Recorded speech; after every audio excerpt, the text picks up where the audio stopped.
Euh, le cancer de la prostate. Ben, je savais que c'était le cancer le plus fréquent chez les hommes. C'était aussi un cancer qui était facile à soigner s'il était pris à temps. Rien. Au fond, avant d'y avoir été confronté, je ne savais rien sur le cancer de la prostate, mais enfin, c'est pas quelque chose auquel on veut s'arrêter, surtout pas quand on a une quarantaine d'années. J'y connaissais rien, à part le fait que mon père lui-même avait un cancer. J'ai la chance d'avoir un médecin de famille qui connaissait très bien le contexte du cancer de la prostate. J'ai été suivi par un urologue depuis, disons, quelques années. Le suivi, c'était de vérifier encore la prostate, le fameux toucher rectal, que beaucoup d'hommes n'aiment pas. Après la biopsie, j'avais mon rendez-vous pour recevoir mon diagnostic. J'étais convaincu que le diagnostic allait être négatif. J'y croyais pas, moi, au cancer de la prostate. Donc, à chaque fois que mon médecin de famille me disait « Jean, tiens, il faudra un jour faire un test d'APS. » Bon. Le médecin me donne un papier de consultation pour aller refaire une biopsie. La biopsie, puis il marque sur la consultation suivi pour cancer. Et là, on a décelé un cancer de la prostate qui était présent. Alors, ça a été un petit peu l'hécatombe, si on veut, parce que psychologiquement, c'est pas toujours évident d'entendre une nouvelle comme celle-là. J'ai dit, pourquoi tu marques suivi pour cancer? J'ai dit, j'ai pas le cancer. Il m'a dit que oui, j'avais le cancer, mais j'avais le cancer depuis 2012.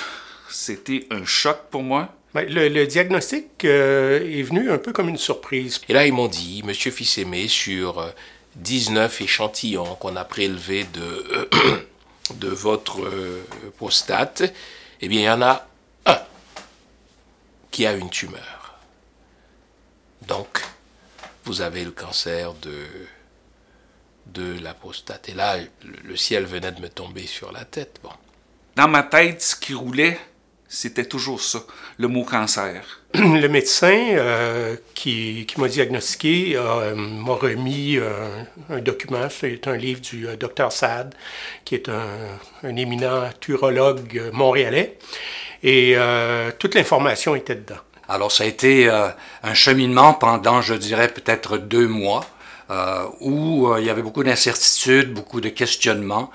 Et aussi beaucoup de recherches sur le web, parce qu'évidemment, c'est notre premier réflexe. Quels sont les effets, quelles sont les méthodes de traitement, quelles sont les méthodes d'intervention. Il semblerait que dans notre famille, on a un gène, on a une hérédité au sujet du cancer de la prostate. J'ai un garçon qui va avoir 40 ans, et son médecin sait qu'il y a quelque chose dans la famille sur la prostate, au niveau du cancer de la prostate, fait qu'il va être suivi plus jeune, justement pour pas avoir de problème avec le cancer. Et je pense que quelqu'un qui est le moindrement conscient de cette réalité-là va faire en sorte que, ah oui, d'accord, je ferais mieux de faire du dépistage.